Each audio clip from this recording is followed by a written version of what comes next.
kami usahakan klien kami itu sopan. Semuanya memang masalah tingkah laku daripada terdakwa ini. Perilaku ya. Ya jangan dikira karena netizen banyak yang pro, dianggap sebagai suatu posisi. Dianggap sebagai suatu posisi yang menguntungkan. Ya. Perkara ini karena tiga serangkai. Seandainya dibuang satu ini nggak jalan. Ya. Jadi seharusnya ini juga mendapatkan vonis juga seperti yang dialami oleh Nikita dan Mail.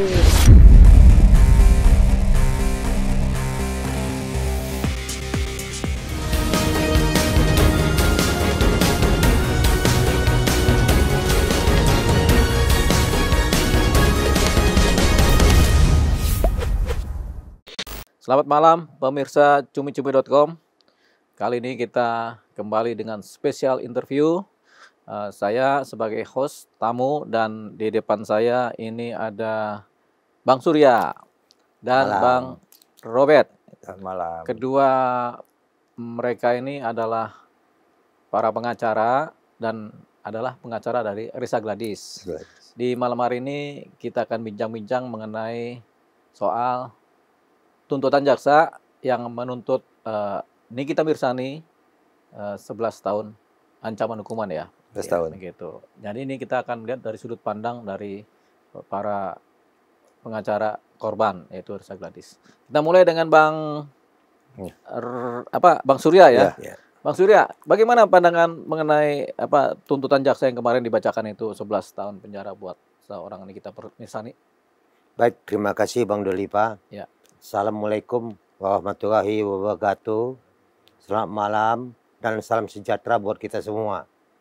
Menyangkut tuntutan jaksa kemarin tanggal 9 Oktober 2025 di Pengadilan Negeri Jakarta Selatan bahwa jaksa penuntut umum telah membacakan tuntutannya selama 11 tahun untuk Nikita dan denda 2 miliar.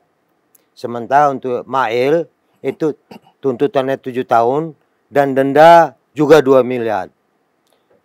Sebenarnya menyangkut masalah tuntutan yang 11 tahun ini, kami sudah bisa prediksikan sebelumnya. Ya. Karena kami prediksikan tadinya tuntutan antara 10 sampai 15 tahun. Kenapa? Memang kalau dilihat dari segi nilainya 4M, memang ini cukup tinggi. Ya. Tapi melihat tingkah laku, sikap dan tindakan daripada terdakwa ini membuat semua pihak yang terkait jadinya benar-benar tersinggung. Kenapa kami katakan demikian? Semua kena bully. Baik itu kejaksaan yang mengadilinya, baik jaksa penuntut umum yang mengadilin, maupun hakim. Bahkan dinyatakan jaksa yang mengadilinya menerima suap. Juga hakim yang mengadili juga menerima suap. Ini bagaimana dikatakan begini? Hanya berdasarkan rekaman yang tidak jelas. Ya. Rekaman itu dari mana kita nggak tahu. Siapa yang berbicara juga tidak tahu.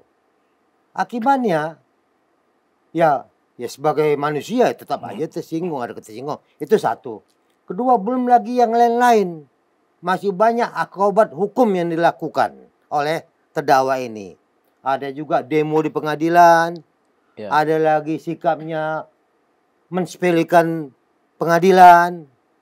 Benar-benar semua tindakan, bahkan jaksa penuntut umum menyatakan ada 8 yang memberatkan terdakwa ini. Ada 8 poin. Ada 8 poin. Persoalan yang memberatkannya. Selama di persidangan. Memberikan keterangan berbelit-belit, tidak sopan, tidak mengakui kesalahan. Ya. Memang apalagi pengadilan itu jatuh di bawah pengadilan. Selama ini kan kita tahu pengadilan itu kan sakral dan wibawa. Ya. Tapi akibat kasus Nikita anjlok ke bawah benar-benar. Kondisi pengadilan ini kita lihat di hadapan masyarakat. Makanya dengan demikian kami sudah dari awal sudah memprediksi ini minimal tuntutan 10 tahun. Terbukti bahwa kemarin jaksa penuntut umum menuntut Nikita 11 tahun dan 2M. 2 miliar 2 rupiah. miliar. Oke Bang, kita ke Bang Robert ya. Kalau boleh tahu sebenarnya ini kan kalau kasusnya pemerasan kan ancaman hukuman maksimal ada. Ya. Tapi ini kelihatannya kumulatif ya. Ada Ya. ancaman pemerasan, ada pidana pemerasan, ada pencemaran nama baik, ada TPPU. Ya. Bang kalau boleh lebih detail tuh apa aja sih yang didakwakan di pasal-pasalnya tuh Bang? Ya, jadi yang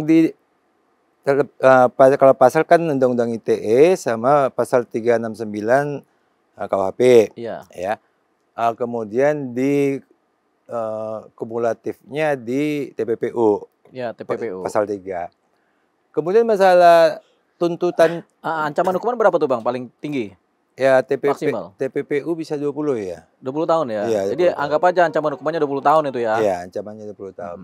Jadi sebenarnya kan kasus ini kan terdakwa ini membuli Dr. Reja, menjatuhkan kredibilitasnya. Ya. Itu dakwaannya, inti Ya. dakwaannya kredibilitasnya dijatuhkan sehingga memberikan uang. Ya, itu bentuk pemerasannya. Pertama sekali jaksa kan juga belum tentu percaya bahwa kredibilitas Dr. Reja jatuh. Ya. Dalam perjalanan persidangan masuk ke giliran jaksa dibully. Ya. Sehingga kredibilitas jaksa juga jatuh. Ya. Jadi jaksa itu merasa loh, berarti kredibilitas Dr. Reja jatuh itu jelas. Kami juga sebagai JPU, penuntut umum juga kredibilitasnya juga dijatuhkan. Jadi kalau memang dia dalam persidangan itu banyak hal-hal yang meringankan, mungkin paling tuntutan 6 tahun. Paling tinggi itu ya. Iya, kalau tingkah lakunya dalam persidangan semua mengakui perbuatannya tidak berbelit-belit, ya. Kemudian bersikap sopan, kita akan tahu selama ini juga banyak petinggi yang diadili semua sopan santun kan begitu. Tapi selama persidangan malah kredibilitas daripada JPU, jaksa penuntut umum juga dijatuhkan. Sehingga jaksa ini kan penuntut umum ini merasa yakin loh, berarti isi dakwaan itu kredibilitas Dr. Reja ini memang betul-betul jatuh, kami juga jatuh, udah paslah kita kasih yang kita tambah-tambahkan aja nih pasal-pasal yang ada 11. Itu juga sebenarnya 11 itu cukup baik itu penuntut umumnya. Ya. Kalau melihat tingkah lakunya dalam persidangan. Kalau misalnya saya penuntut umumnya mungkin ketersinggungan bisa lebih itu. Oh ya, tapi kan nggak boleh tersinggung. Kan? Ambil putusan kan ya. Soalnya dibully sampai habis. Putusan tuh kan jaksa nggak boleh tersinggung, dia harus rasional. Kan? Iya, tapi kan pasalnya ada membolehkan lebih Iya, tinggi. betul. Dan kredibilitas dia memang juga jatuh juga, berarti isi dakwaan itu kan jelas. Berarti nggak bohong-bohongan Dr. Reja ini mengatakan kredibilitasnya karena dijatuhkan. pengalaman jaksa juga ngalamin. Jaksa juga kredibilitasnya itu Hakim juga ngalamin. Hakim juga mengalami. Jadi sebenarnya nggak bohong-bohong kan Abang di dakwaan. ngalamin nggak Bang? Ya, mengalami juga. Mengalami juga. Oke, kita kembali ke Bang Surya ya, Bang Surya. Tadi kan disampaikan bahwasannya putusan tuntutan itu kan ada hal-hal yang memberatkan. Ya. Tapi katanya Bang Surya ada hakim yang bilang ada 8 hal yang memberatkan itu. Bukan hakim, jaksa. Oh, jaksa. Ya, jaksa. Jaksa bilang ada 8 yang memberatkan. 8 hal Itu apa yang saja? Itu memberatkan. di persidangan disampaikan ya, Bang? Ya, Ya, satu merusak kredibilitas. Merusak kredibilitas. Pelapor. Satu, kedua membuat keresahan masyarakat secara nasional. Iya. Ya. Ketiga itu selama persidangan tidak sopan. Iya. Keempat, Berbelit. hasil pemeriksaan saksi pada waktu dia diperiksa berbelit-belit. Iya. Kelima, tidak menghargai pengadilan. Iya. Ada 8 poin. Iya. Semuanya memang masalah tingkah laku daripada terdakwa ini. Jadi Perilaku ya. memang wibawa pengadilan itu harus dijaga. Memang kita juga selama ini sebagai PH atau sebagai kuasa hukum kita harus menjaga wibawa pengadilan itu. Itu kewajiban kita.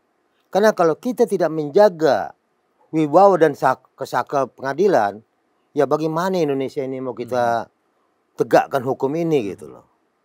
Kalau masalah katanya kita ada terima bahwa menyuap, ya buktikan dulu. Ini juga catatan bagi kami sebenarnya. Tapi ini untuk hakimnya. Harusnya tidak semua apa yang mau disampaikan oleh terdakwa itu disampaikan, diperiksa dulu benar atau tidak.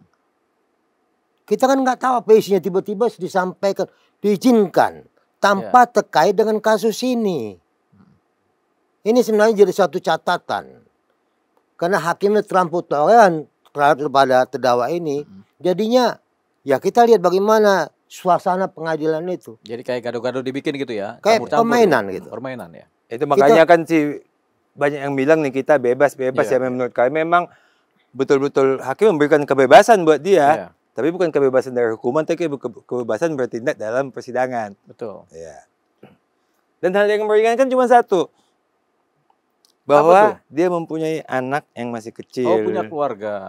Jadi itu umum sekali sebab rata-rata kita ini juga melakukan tindak pidana atau tidak, kita juga punya tanggungan keluarga semua, itu terlalu umum sekali. Jadi cuma itu doang yang meringankan buat terdakwa ini kan begitu. Jadi begini juga Bang Dolipa, kami kebetulan memang banyak nangan-nangani kasus hal yang demikian yang sebenarnya penipuan, pencucian uang itu biasa. Ya. Tahun lalu kami menangani itu kasus. Kami usahakan klien kami itu sopan. Kami boleh berdebat di pengadilan. Kita berdebat adu argumentasi hukum dengan suara kencang juga nggak apa-apa. Tapi dalam konteks, tapi terdakwa kami selalu ingatkan harus sopan. Harus jaga sikap. Katakan sebenarnya. Jangan berbelit-belit. Karena hakim itu sudah biasa menangani kasus pidana ini. Dia tahu mana benar-benar salah. Dia tahu. Begitu kita jalan ini, dia sudah tahu. Ini benar atau tidak. Dia sudah lihat, psikologisnya ada. Nah, tapi kalau kita mau bicara bahwa selalu kita PH selalu berpikirnya bahwa bagaimana bisa menyelamatkan klien kita. Dengan paling tidak minimum hukumannya. Tapi untuk kasus ini, kami sejak awal di Cumi-Cumi ini pernah komunikasi dulu sama Bang Vincent. Kami sudah bilang kepada Bang Fahmi pada waktu itu kuasa hukumnya Bang Fahmi. Bang Fahmi, tolong fokus terhadap dakwaan jaksa. Jangan membahas yang bukan dakwaan. Sia-sia perjuangan PH nanti. Kami sudah bilang, di Cumi-Cumi kami bilang, tolong Bang Fahmi. Tapi ternyata yang dibahas itu yang tidak menyangkut dakwaan. Ya begini akibatnya, ini hasilnya. Kami secara manusia punya kasih. Walau bagaimanapun kesalahan terdakwa ini, bagaimana kita bisa membinanya lebih baik lagi untuk ke depan. Supaya dia menyadari perbuatannya. Tapi kalau PH juga mendukung aktivitas dia, tingkah lakunya, ya susah lah. Ya terimalah. Tuntutan 11 tahun sebenarnya bagi kami ini cukup tinggi nih sebenarnya bagi kami. Melihat kasus ini. Cuma hanya miliar, 4 miliar kok. Kami tahun lalu itu 349 miliar. Tapi kena terdakwa kami bisa kami yakinkan, bisa kami beritahukan, kami bisa nasihatin. Ya bersyukur. Hakim itu tidak maksimal melakukan putusan. Itu mungkin yang perlu kami sampaikan. Kita bisa pahami ya, karena memang Nikita Mirzani ini kan public figure. Kemudian secara egosentrisnya dia juga punya high profile kan. Sehingga mungkin dia merasa tindak tanduk perilakunya menjadi acuan untuk mempertahankan diri. Begitu, jadi ya dengan segala cara kan. Nah, ternyata dia mungkin lupa mengenai etik. Ya, etika berperilaku. Baik di persidangan maupun di persidangan. Baik kepada keluarga maupun kepada masyarakat. Apalagi ini kan kepada majelis hakim ini kan. Jadi sementara dalam suatu persidangan itu, persidangan pidana, itu penting menjaga perilaku. Karena perilaku itu adalah 40% sendiri. Yang dihitung apakah tuntutannya atau apa. Kalau perilakunya bagus, tuntutannya berkurang 40%. Betul. Terus putusan juga gitu. Dari tuntutan, majelis hakim menganggap ini bagus, perilakunya bagus, berkurang lagi 40%, kan begitu. Memang tapi kalau berat, ya berat lagi. Memang kalau kita lihat bahwa di pengadilan itu kan kalau kita menangani kasus, yang paling pertama memang unsur-unsurnya terpenuhi atau tidak. Ya, itu kita adu argumentasi. Ya. Memang itu kita dikatakan Bang Dolipa tadi, bahwa untuk tingkah laku itu paling tidak itu mempunyai peran yang sangat besar. Tapi unsurnya dulu terpenuhi atau tidak. Ya. Ya, kalau kita lihat bahwa seperti Bang Dolipa bilang ini dia public figure, kalau dalam hukum nggak kenal itu. Ya. Mau jenderal, mau menteri, mau public figure itu nggak kenal. Di pengadilan itu yang kenalnya terdakwa. Ya. Mungkin kalau mereka berpikir, wah ini public figure, nggak bisa. Di pengadilan nggak bisa. Sama semua di hadapan hukum. Kalau ibarat kami kadang-kadang bercanda, kami bilang, kalau di pengadilan itu berdasarkan fakta-fakta dan bukti-bukti hukum. Ya. Tidak pakai perasaan. Kalau bercinta, pakai perasaan. Tapi kalau hukum tidak. Maka kalaupun pendukung-pendukung Nikita yang luar biasa pendukung dia, lihat fakta-fakta hukumnya. Boleh mendukung, tapi sesuai dengan fakta-fakta hukum. Jangan membabi buta. Ya jangan dikira karena netizen banyak yang pro, dianggap sebagai suatu posisi. Dianggap sebagai suatu posisi yang menguntungkan. Ya. Dianggap bahwa hakim akan dia nggak tahu kalau hakim itu tidak akan menilai suara netizen itu nggak dinilai. Yang dinilai adalah fakta hukum persidangan dan tingkah laku terdakwa. Netizen mau ngomong apa, mau semua mengatakan terdakwa ini bakal bebas, netizen mengatakan bahwa terdakwa tidak punya kesalahan, tidak ada gunanya netizen. Ya. Tapi selalu mereka framingnya baik terdakwanya, baik PH-nya juga ikut kepada terdakwa, framing netizen yang lebih penting. Nah, kita juga bingung juga itu seperti itu kelakuannya. Bang Robert, Bang Surya ya, ini kalau dari sudut pandang abang-abang ini ya, ini kan kemarin-kemarin waktu pertama kali sidang nih kita misalnya kan yang maju adalah Bang Fahmi. Ya. Ada terus Bang Fahmi gitu kan. Tapi kemudian belakangan ini pada titik sampai kemarin itu ternyata Bang Fahmi udah nggak pernah hadir lagi. Ini apa penyebabnya? Apa Bang Fahmi sakit sehingga digantikan atau ada persoalan apa? Apa abang tahu nggak nih cerita ini? Menurut informasinya yang nggak didapatkan, Bang Fahmi itu sakit. Ya. Akibat Bang Fahmi sakit, makanya ditambah lagi 2 PH-nya, yaitu yang perempuan yang nggak silap yang 22 ya. Ya. Itu ditambah 2, sehingga segi pidananya memang ditambah. Ya. Tapi untuk yang perdatanya beda. Tapi kita bahas dulu pidananya dulu ini. Ya. Jadi Bang Fahmi itu infonya kemarin juga kami tanyakan kepada itu ketepatan kuasa hukumnya kalau nggak salah Bang Usman ya. Ya. Gimana kondisi Bang Fahmi, Bang? Kami mau besuk. Karena walau bagaimana rekan kita kan. Rekan kerja lah. Kita boleh berdebat di pengadilan, tapi dalam segi profesi kita itu rekan kerja kita. Kami mau besuk, ternyata katanya belum bisa besuk. Kami berdoa supaya Bang Fahmi cepat sembuh. Itu harapan kami, sehingga kita bisa ketemu lagi. Kalau mau berdebat lagi. Enak kan? Habis itu kita ngopi. Ya. Itu sebenarnya. Itu harapan ya. Bang, ini kan Risa Gladys ya, Dr. Risa Gladys ini kan kemudian kan tentunya mengikuti tuntutan jaksa ini seperti apa? Ada nggak Bu Risa komennya Bu Risa ini kepada abang-abang atau ngobrolnya bagaimana tuh terhadap tuntutan jaksa ini sini kita ini? Jadi kami ada memang komunikasi per telepon ya. Bagaimana dok? Ayo kita bicara sama media dulu bagaimana supaya bisa dijelaskan. Dia bilang, tolonglah kak saya dulu, saya ini belum bisa.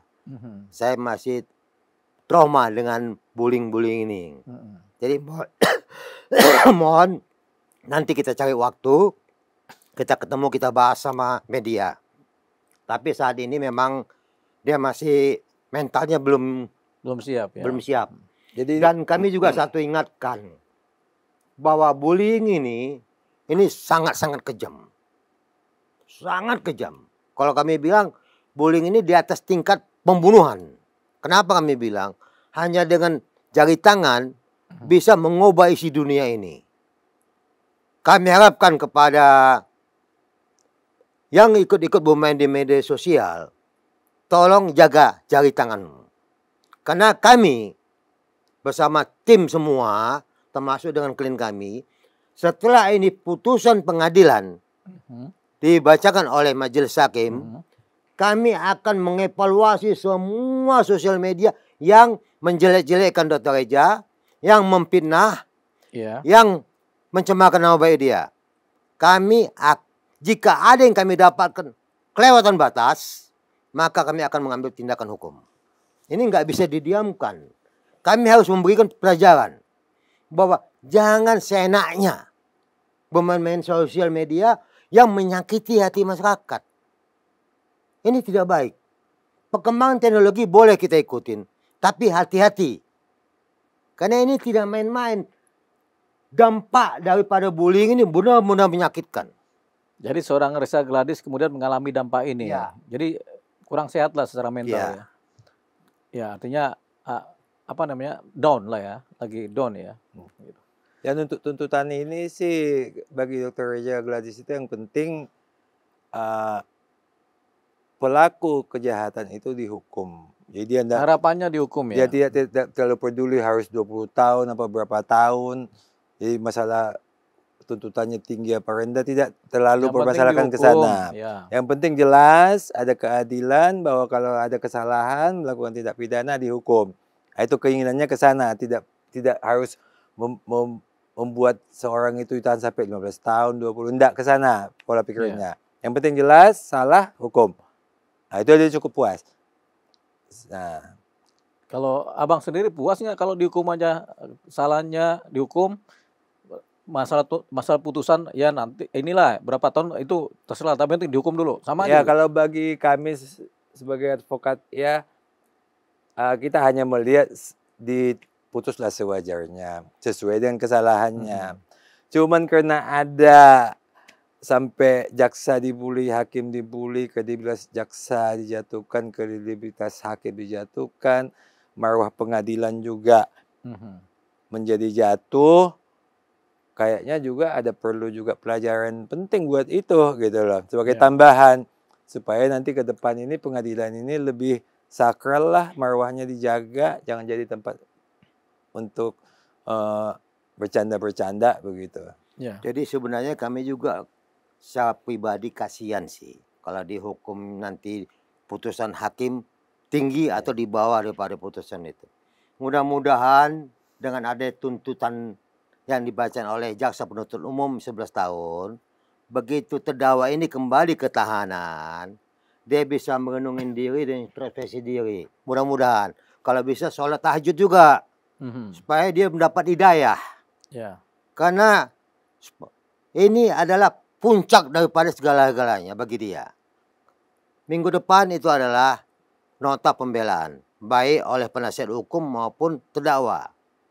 Jika bisa dalam nota pembelaan terdakwa ini, dia ungkapkan semua apa sebenarnya yang terjadi.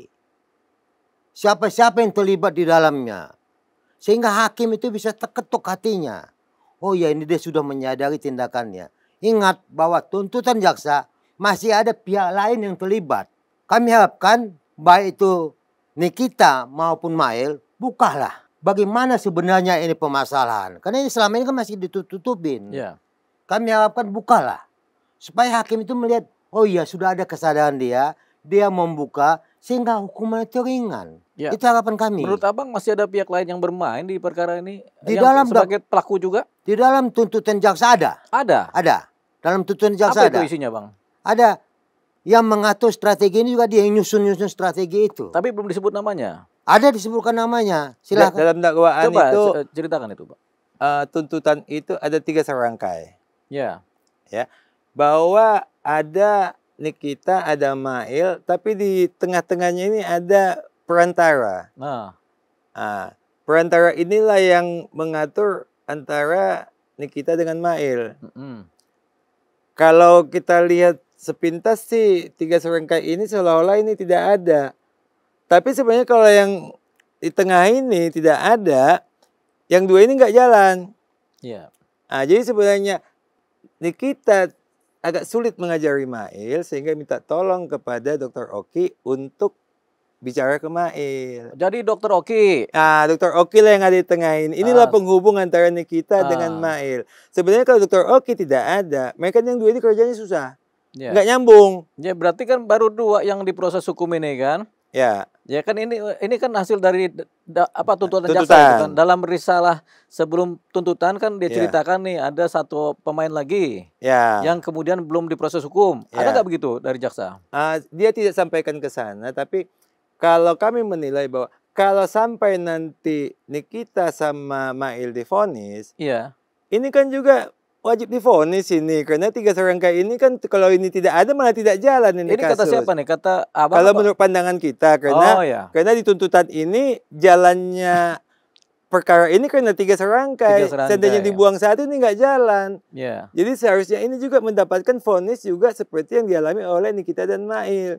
Cuman nanti proses hukumnya akan dilakukan dengan tersendiri. Itu sudah dapat kejelasan dari jaksa atau dari penyidik polisi, Bang? Dari tuntutan dulu, dakwaan juga sudah ada, tuntutan sudah ada. Nanti dalam putusan kita akan lihat, ya.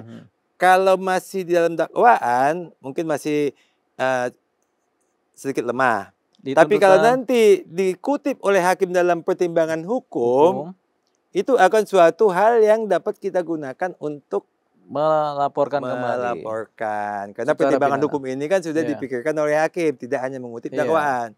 Dan juga kita berharap kalau nanti ini tadi yang penghubung ini terbuka, diproses, mungkin ada lagi aktor tersembunyi di belakangnya ini. Mungkin.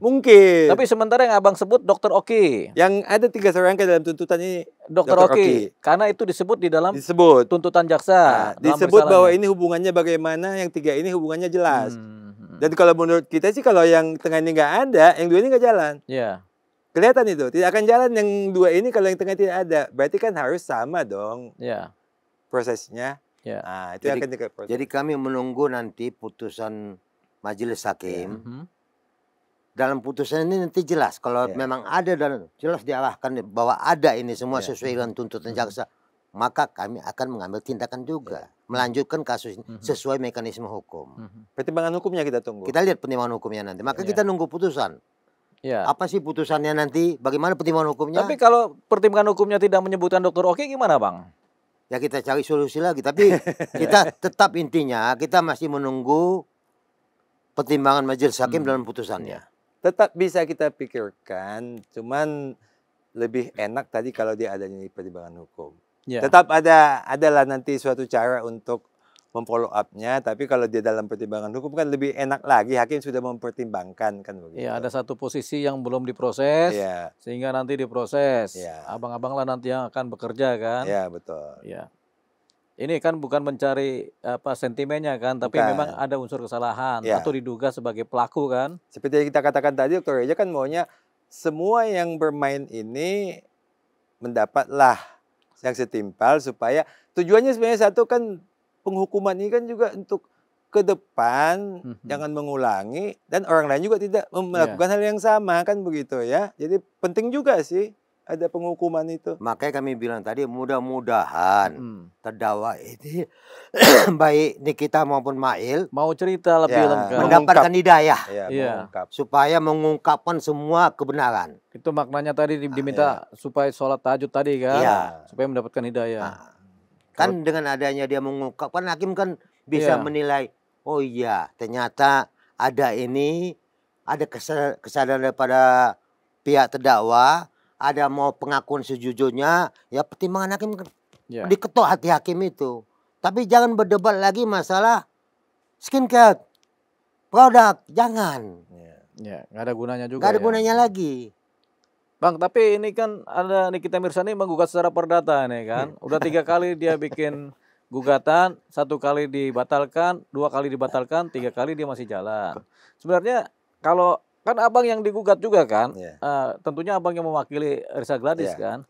Apa sih yang abang perkirakan terjadinya ini begitu? Apalagi ini kan pengacaranya ganti-ganti juga nih, gitu. Coba bisa nggak abang ngasih pandangan-pandangan terhadap perkara gugatan perdata yang diajukan Nikita Mirzani ini? Baik, ini sebenarnya kami bilang ini masalah komedi sebenarnya ini gugatan ini. Sebenarnya tidak baik kami berkata begitu, tapi ya terpaksa. Karena kami tidak melihat bicara masalah konteks hukum dalam menghadapi kasus gugatan ini. Di awal namanya Wan Prestasi Jilid 1. Kami bilang komedi Jilid 1. Kita berdebat dinyatakan bahwa ada katanya kesepakatan. Ngotot tetap ada kesepakatan. Oke, silahkan kita layanin. Begitu selesai mediasi, belum masuk ke sidang utama. Perkaranya dicabut. Pada waktu itu yang gugat siapa tuh Bang pengacara Bang? Waktu itu pengacaranya dari kantor Bang Fahmi. Fahmi, Ah. and partner. Ya, Hmm. itu dicabut Ya. dengan alasan bahwa dia mau fokus menangani kasus pidana. Ya. Karena pidananya lagi berjalan pada Ya. waktu itu. Ya sudah, kita juga ya udahlah kalau memang dicabut gimana bilang ya. Itu hak daripada penggugat. Begitu mau akhir daripada pemeriksaan saksi, masuk lagi gugatan dewan prestasi. Ini kami bingung, apalagi nih? Pembahasan masih sama. Masih dengan katanya ada kesepakatan. Ya. Siapa lagi nih pengacaranya? Ini pengacaranya pada waktu itu memang kami lihat berdasarkan data yang gugatannya ditandatangani oleh kantor hukum Bang Andi Sapudin. Ya, ya. Nah ini kalau timnya ya, Ya. termasuk juga tim Bang Fahmi ada masuk di dalam. Ya udah mulai dua kelompok pengacara bergabung. Ya dua kelompok, tapi Bang Fahmi kita nggak tahu Ya. karena sakit kan. Sama anaknya juga nggak ada. Ternyata dicabut. Ini yang kedua. Yang kedua kami kecewa sebenarnya. Saya Ya. agak marah memang. Ya. Saya di depan majelis hakim ya, waktu itu dipimpin oleh Pak Ian mungkin ketua majelis ya. Saya bilang memang secara undang-undang diperkenankan untuk menggugat cabut, gugat cabut. Tapi kita ini tidak boleh begini mempermainkan pengadilan. Tiba-tiba gugat cabut. Ini apa? Saya udah ingatkan waktu di pengadilan sewaktu majelis hakim menyatakan bahwa ini dicabut. Kami kecewa. Kita sebagai kuasa hukum, kalau mengajukan gugatan harus ada sikap. Kita sebelumnya kan membuat konstruksi hukumnya dulu. Sehingga tidak gugat, cabut, gugat, cabut. Kami kadang kan bercanda-canda. Ini belum apa-apa, kita belum lagi digoyang, sudah berdebat hukum kita menggoyang ya. Sudah dicabut. Kecewa. Dan kami ingatkan kemarin lagi, setelah ini dicabut, ada lagi tiba-tiba bersamaan rupanya gugatan perbuatan melawan hukum. Jadi yang katanya kesepakatannya kami tidak tahu setuju benar atau tidak, tiba-tiba dalam PEHMA dikatakan kami membatalkan kesepakatan. Ini memang lebih aneh lagi. Awalnya kalau dia bertahan dengan kesepakatannya, yang pas itu memang wan prestasi. Kalau memang dia katanya ada kesepakatan, harusnya benar wan prestasi itu. Tapi yang kedua sekarang dicabut lagi. Yang kedua dicabut, yang Masuk ketiga ketiga. sekarang perbuatan melawan hukum. Siapa pengacaranya? Dari kantor hukum Bang Andi Andi Sapudin. Sapudin lagi. Nah, jadi memang kami kemarin di pengadilan meminta tolong. Kembali kami minta tolong. Jangan dicabut Tolong lagi ya, lah. jangan dicabut lagi. Ya. Karena kita mestinya adu debat di pengadilan. Ya. Jangan gugat cabut, gugat Ya. cabut. Waduh, ini kadang-kadang kita melihat ini serius atau enggak, atau hanya pengadilan ini tempat main-mainan. Ya. Enggak bagus. Tapi begini, ada satu pelajaran penting juga buat kita, mungkin semua advokat, mungkin Bang Dioliva juga perlu belajar juga. Kalau di sekolahan nggak ada nih Pak, Bang, dunia pendidikan. Kalau yang tadinya sebelum ada cabut-cabut, gugat cabut ini, saya kirain tadinya kalau mencabut gugatan itu kita datang ke PTSP, gugatan itu kita ambil, kita bawa pulang. Iya, ternyata Baru kita tahu bahwa mencabut itu tidak seperti itu. Di pendidikannya kita nggak dapat nih. Iya. Ternyata cukup bikin surat sepotong ke PTSP, nanti dibacakan oleh hakim. Begitu pencabutan, jadi ada pelajaran juga buat kita. Coba di sekolahan nggak ada ini, Bang. Ya memangnya bukannya begitu dari dulu. Di sekolahan kan kita nggak pernah belajar mencabut gugatan seperti apa caranya. Tadi saya kira kita ke PTSP, kita ambil, kita bawa pulang gitu.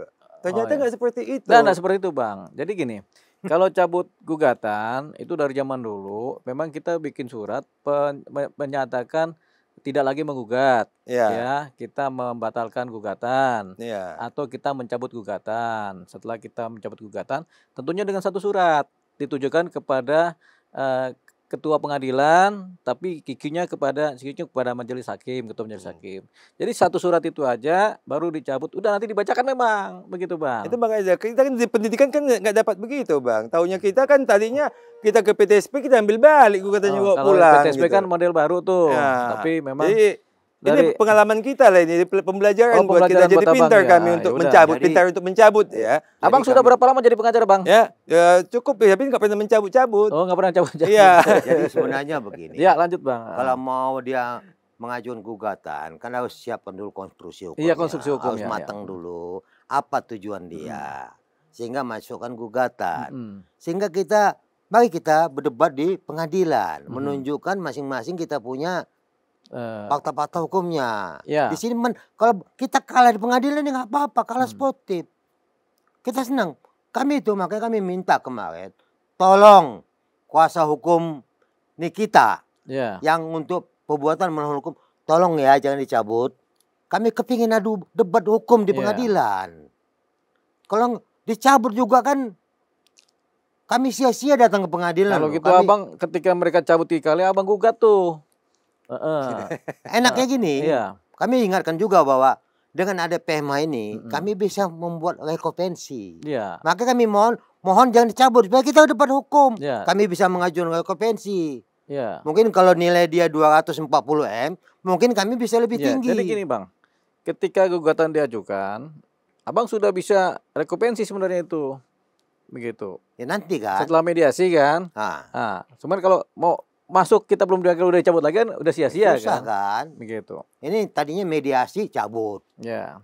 Ini masukkan gugatan. Nah, sekarang yang digugat itu kan sekarang apa konstruksinya kan perbuatan melawan hukum ya, Bang? Ya. Apa sih itu tentang apa itu perbuatan melawan hukum, tentang apa itu, Bang? Ya, jadi begini. Bang Robert, gimana? Dikatakan perbuatan melawan hukum. Jadi sebenarnya ini korelasinya dengan pidana ini sangat Iya. kental. Heeh. Sangat kental. Dikatakan bahwa perbuatan melawan hukum yang pertama adalah Dr. Reja membuat laporan polisi. Ya. Ya. Akibat laporan polisi ini uang itu disita. Ya. Jadi membuat laporan polisi adalah perbuatan melawan hukum. Mhm. Ya, itu. Jadi seandainya dikabulkan oleh hakim bahwa laporan polisi adalah perbuatan melawan hukum, pidananya kan bisa lepas, bebas. Mhm. Ya, cuman nggak tahu apa hakim mau mengatakan laporan polisi perbuatan melawan hukum. Itu kan sah ya, memang diharuskan oleh hukum untuk buat laporan polisi. Jangan main hakim sendiri kan Ya, begitu kan? betul.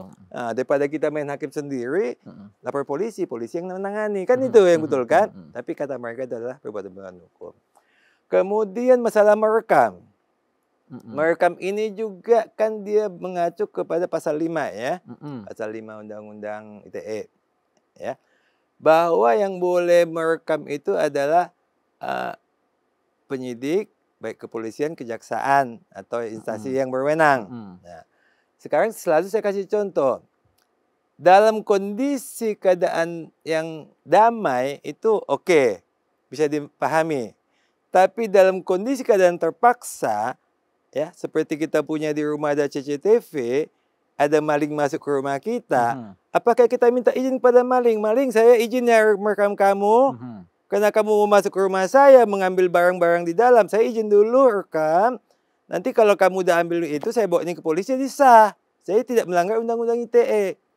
Ya, jadi kondisi terpaksa itu dikecualikan dari pasal 5 itu, tidak langsung serta-merta pasal 5 bisa dipakai. Kan begitu juga dengan kasus Dr. Reja. Pelaksanaan dari pemerasan itu ada rekamannya. Dikatakanlah ini rekaman tidak sah atau intercept. Ya. Nah, padahal kalau menurut kita ini bukan intercept, ini namanya dokumentasi. Ya. Jadi mereka tidak bisa membedakan mana dokumentasi dengan intercept. Ya. Sama dengan tadi CCTV itu, maling-maling itu kita fotoin yang masuk ke rumah kita fotoin, kita rekam semua. Ya. Itu dokumentasi kita untuk kita gunakan dalam kepentingan kita kan begitu. Ya. Itu menurut saya dokumentasi bukan intercept sih. Ya, Itulah jadi- yang dibikin jadi PMH-nya. Ya, jadi begini, CCTV kan legal, CCTV di rumah kan legal, Ya. rekaman juga legal. Ya. Nah, cuman sama kayak CCTV, ketika CCTV ini kemudian di rumah kita legal, tapi kemudian kita naruh CCTV ini di publik, Ya. dan menggambarkan seseorang sehingga cedera, ada ternyata dia lagi ngapa-ngapain disebarkan ke publik, baru menjadi tidak legal. Ya, tidak ada hubungannya sama Iya. kita. Nah, jadi CCTV ini legal ya legal, Ya. tapi tidak untuk dikonsumsi publik. Ya, Rekaman yang kita buat terhadap pembicaraan kita dengan orang juga legal, ya. tidak kita sampaikan ke publik. Ya. Tapi kalau dua hal ini kita jadikan barang bukti dalam suatu proses hukum, itu legal. Ya. Gitu. Jadi ya apa yang mereka gugat perbuatan melawan hukumnya kan tidak ada. Jadi Iya. seperti yang tadi ada dua kan Ya. temanya yang dikatakannya katanya ya. Ya. Satu kita melaporkan ke polisi. Padahal itu legal. Ya. Itu kan legal kita Ya. laporkannya, sah sesuai perbuatan hukum. Yang Kedua, ini kan belum ada bukti bahwa kita yang mengadakan. Kita Iya. gunakan ini untuk ke polisi iya, juga. legal juga. Legal juga. Iya. Tapi mereka gugat. Maka digugat. Makanya kami bilang Iya. yang pas itu kalau dia ngotot bahwa ini adalah kesepakatan di awal Iya. perjanjian, cocok tuan prestasi. Iya. Kenapa dicabut 2 kali? Iya. Soalnya kalau kesepakatan lisan-lisan aja itu biasanya udah nggak dipakai sekarang itu sebagai ukuran kan. Kan dia kan bertahan kesepakatan. Iya. Dibandingkan dia lakukan tema, Iya. ya lebih pas tuan prestasi kalau dia yakin kesepakatan itu. Iya. Itu loh. Tapi nggak apa-apa, abang nikmatilah itu perkara Iya. perdata kan tambah-tambah pengalaman juga kan bang, Iya. begitu kan? Tadi Pengalaman. mencabut gugatan saya kan nggak pernah cabut jadi tahu jadinya Iya. kan. Kami Nambah ilmu kita. biasanya Iya. kalau kita gugatan itu biasanya kalaupun tidak lengkap kita punya bukti-bukti NO kan nunggu persidangan adu, Iya. ada adu argumentasi. Kalau ini kan enggak. Atau perbaikan kan ada waktunya nanti. Iya. Ini kan enggak. Gugat, cabut, gugat, cabut. Capek juga nggak ada Iya, kayak memang gini. memang begitu hukumnya bang. Jadi kalau kita menggugat kadang-kadang kita tiba-tiba nggak mau menggugat lagi, kita cabut aja, begitu. Jadi kemarin waktu kita dicabut waktu Wan Prestasi Heeh. jilid 2, saya pribadi waktu itu ngomong sama Majelis. Hakim. Kok bisa dicabut? Saya memang dicabut memang, tapi saya inginkan ada kebijakan dari Mahkamah Agung. Mm-mm. Jadi ada seleksi gugatan itu. Jangan seperti sekarang ini apapun masukkan gugatan masuk, Iya. ya. Sama dengan di polisi saja kan sudah ada Iya. seleksinya. Tidak semua pengaduan bisa masuk. Maunya pengadilan itu kan demikian. Minimal jangan idem lah isinya. Ini kan idem isinya. Ini kan apapun masuk gugatan yang penting bayar administrasi masuk gugatan. Jadi begini bang, ketika suatu gugatan itu kemudian diperbolehkan oleh administrasi pengadilan, berarti dianggap boleh. Jadi Boleh. kalau gugatan itu bagi pengadilan itu yang penting formalnya terpenuhi. Ya. Ada subjek hukumnya, ada objek yang digugatnya, ada para pihak yang digugatnya. Itu terpenuhi secara formal, membayar administrasi, silakan aja. Karena hakim nggak boleh menolak orang minta keadilan kan, itu prinsip dasarnya, makanya boleh aja. Tapi Cuma- kita lihat di polisi bisa, Bang. Ya kalau polisi Di juga, polisi cuma bisa polisi kan tetap ada rangkaian seleksinya iya, kan. ada seleksinya. Ada yang sifatnya LP langsung, Nah, ada di yang Dumas. kemudian masih Dumas. Jadi kalau berupa informasi belum ada bukti yang akurat, namanya Dumas. Iya. Ya, kalau udah mulai akurat, namanya apalagi? Nah, baru kalau lidik. Kalau udah akurat banget langsung LP kan begitu. Iya. Makanya Mm-mm. polisi bisa. Kenapa nggak pengadilan nggak bisa? Seperti contoh dengan kasus ini. Ya. Sama-sama Wan Prestasi. Gugat, cabut. Ya. Gugat, cabut. Besok gugat lagi. Bisa 20 kali gugatan nanti nih. Ya. Jadi gugat, cabut, gugat, cabut. Ya. Lama-lama kepala kita ini apa yang sebenarnya ini, Kak? Jadi abang kalau begitu lapor sama Mahkamah Agung bang. Ini yang begini-begini ini nggak bagus ini kan begitu. Tadi kami mau minta fatwa ke Mahkamah Ya. Agung. Ah. Tapi kemarin melalui pengadilan kami sampaikan. Sudah. Sudah disampaikan, Majelis Hakim dicatat. bilang apa? Dicatat. Nanti kita Kami catat. Ya. Kami catat katanya. Jadi supaya ada tertib juga. Ya. Dicatat, diingat gak sama majelis ini? Nah, kalau itu kami udah sampaikan bagaimana kondisi gugat cabut Iya. ini. Soalnya nanti kan majelis, ya dicatat, kami catat, panitera catat ya, sudah dicatat kan, habis itu lupa begitu. Kenapa? Kebanyakan perkara ditanganin sama majelis. Kira-kira begitu. Oke, yang jelas ini tuntutan jaksa 11 tahun bagi abang-abang ini maupun Resa Gladys ini dianggap sebagai suatu hal yang memang lumrah karena ini kan jaksa yang punya kewenangan. Iya. Gitu kan Bang ya? Iya. Gitu. Bang, ada pandangan-pandangan bisa disampaikan kepada masyarakat baik kepada yang pro sama Nikita maupun yang kontra, baik yang pro kepada Reza Gladys maupun yang kontra. Silakan Bang Surya. Baik kepada pendukung Nikita, mari pendukung secara objektif. Jangan kita mendukung membabi buta. Ya. Ya, lihatlah kalau memang kami juga sebagai penasihat hukum Dr. Reza, kalau memang ini tidak salah, silakan bebaskan. Kami terima kalau memang pengadilan menyatakan bahwa ini bebas, silakan. Tapi kalau memang bersalah, dialah bersalah. Maka kebenaran akan mencari jalan. Oke. Jadi kami harapkan kepada netizen ini supaya jadilah pendukung yang objektif. Satu. Kedua, kembali kami ingatkan, hati-hati menggunakan sosial media. Fitnah, pencemaran nama baik, dan menjelek-jelekkan, ini akan ada akibat hukumnya. Kami harapkan bahwa dengan adanya kes ini kita tunggulah putusannya, dan tolong dijaga. Jari-jari tangan ini bahaya ini. Kondisi saat ini. Mudah sekali menggerakkan jari tangan, dampaknya luar biasa. Lihat kan, kasus saat ini yang begitu hebohnya di Malang, akibat ini jari tangan. Terlampau mudah, langsung lempar ke sosial media. Dampaknya luar biasa. Kami harapkan bijaklah bermain sosial media. Sehingga tidak menjadi dampak hukum nanti kepada yang menggunakannya. Itu harapan kami. Ya, Bang. Ya, Bang jadi Robert. kalau saya sih juga, saya tambahkan bahwa ini kan banyak framing. Supaya jangan terlalu percaya kepada framing-framing yang dibuat. Ya. Misalnya dikatakanlah masalah kesalahan Dr. Reza sedemikian banyak. Kalau memang ada salah, diproses hukum aja. Kalau produknya dibilang salah, lapor polisi, lapor ke instansi-instansi yang berwenang. Ya. Apapun yang dilakukan Dr. Reza kalau salah, proses hukum aja. Jangan percaya kepada framing-framing sehingga menjadi opini yang menyesatkan. Sehingga menimbulkan, iya, itu kan memang Dr. Reza ngasih uang kan karena produknya bermasalah, segala macam.